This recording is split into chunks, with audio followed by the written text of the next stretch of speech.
আপনি চাইলেই তো আর ঈশ্বরের দর্শন পেয়ে যাবেন না, বা ভগবানের পারমিশন পেয়ে যাবেন না। তাহলে আমার মধ্যে পারমিশন আমি তৈরি করতে হয়ে যায়।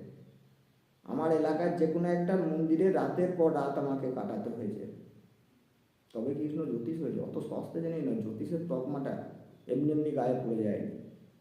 তাহলে সেই জ্যোতিষের তকমা পেতে গিয়ে আমাকে বহু ঘাটের জল খেয়ে এই 2022-এ গর্ব করে বলছি, ঈশ্বরের কৃপা কোনো একটা মন্দির থেকে আমি কিছু পাওয়ার পর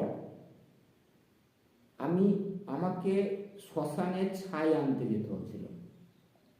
2022 সালের ডিসেম্বর মাসে আমার সাথে অমাবস্যার রাত্রে আমার গ্রামের সব থেকে ছাতিওয়ালা ছেলে একটি, ঘোষেদের ছেলে, নাম করে বলছি, ঘোষেদের ছেলে ছিল আমার বয়সী, আর পাকপাড়া মোড়ের একটি ছেলে ছিল আমার বয়সী।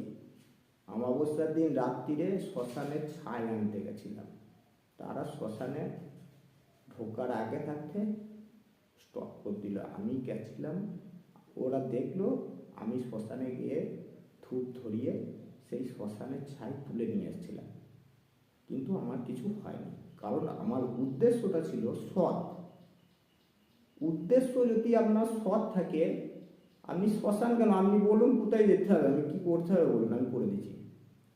আমি তারাপীঠ মন্দিরে একদম বাস্তব সত্যি কথা বলছি, অনেকজন জানে, এই যেমন উত্তরপাড়ার বিপদা জানে, হাটের সুতো জানে, ঠিক আছে, এই বুড়ো যিনি প্যান্ডেল আছে ওরা জানে, আমি তারাপীঠ মন্দিরে ওপেন বসে হোম করি। বলবেন শূদ্র ঘরের ছেলে গলায় পইতে নেই, বলো কি তুমি? হ্যাঁ, আমি বলছি করি। কাল কি পাই, কাল কি করতে যাব? হ্যাঁ, এই যে জন্মছকের ক্রাইটেরিয়ায় করতে যাব, উদ্দেশ্য থাকবে সৎ। আবার বলছি, উদ্দেশ্য থাকবে সৎ, আমি করব, কৃষ্ণর দায়িত্ব নিয়ে। বলুন কি কাজ করতে হবে? ওই বশীকরণ বলে কোনো পুজো হয় না আমাদের জ্যোতিষশাস্ত্রে, বশীকরণ বলে কিচ্ছু হয় না, আমার জানা নেই, আমি পারবো না করতে। তার স্বামী স্ত্রীর যেটা গ্যাঞ্জাম, সেই গ্যাঞ্জামের যেটা পরিবেশ, সেই পরিবেশ, সেই মহলকে ঠিক করার জন্যে আমরা করে দেবো।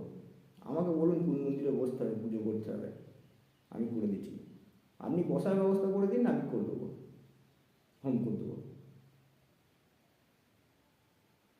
তাহলে আহুতি দেওয়া যেতে পারে। অনেকজন অনেক কিছু বলছে যে এই করা যায় না, ওই করা যায় না, সব করা যায়।